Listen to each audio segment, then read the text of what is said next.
This is GNN. Grapist News Network.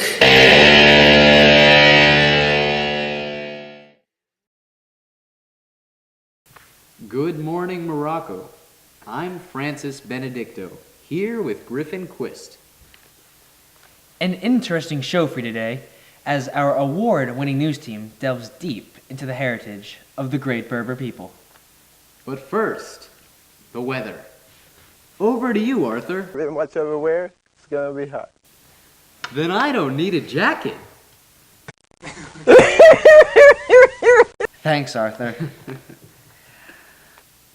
And now it's time for our special, a look into the culture of the Berber people. Here's our special correspondent, Hans Imgai. Thanks, Francis. The Berber population has been around for some time and spread throughout Africa. However, the greatest population density is here in Morocco, with over 85% of them here. Berbers are mostly Sunni Muslims, with small quantities of them being Jewish and Roman Catholic. That's correct, Hans. Why don't you tell us about their social structure? Sure, Griffin. For the most part, the Berber nation is divided into separate tribes that have their own tribal culture. The chief of each tribe is elected by majority vote by the tribe's elders. However, when the Berber nation is in trouble, the tribal chiefs all convene on the sacred rock. Interesting. So what does a Berber eat? Berbers have fiercely defended their culture, so the food they eat is still the same as they've eaten hundreds of years ago. The staples of their diet include couscous, tagine, pastilla, boukiar, and tarikt. What exactly is boukiar and tarikt? Boukiar is a dish made of fine wafers soaked in butter and honey, and tarikt is sheep liver and brains rolled up in intestines and then skewered and slow cooked over embers.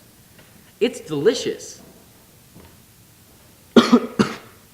Oh.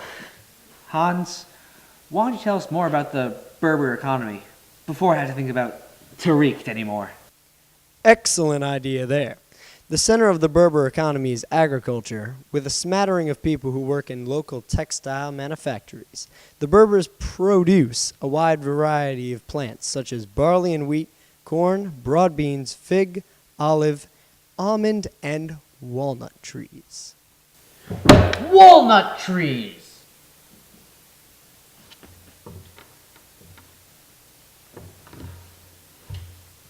However, the main cash crop for Berbers is cannabis sativa. Berbers seem quite primitive. So how has modernization affected them? Modernization has inevitably impacted the Berbers to some degree. Yet, for the most part, the villages continue to exist and function much as they have throughout their history. Berber dialects are still common and tribal structure strong.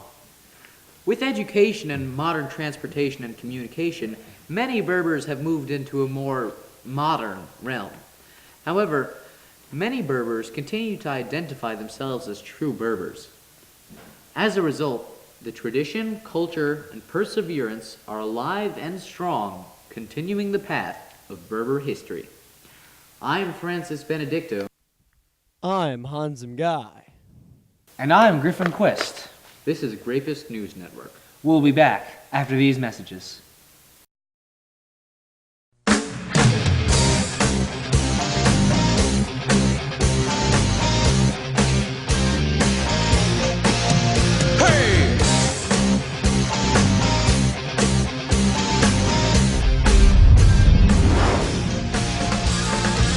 What makes a man? Is it the power in his hands?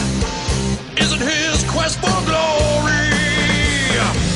Give it all you got to fight to the top.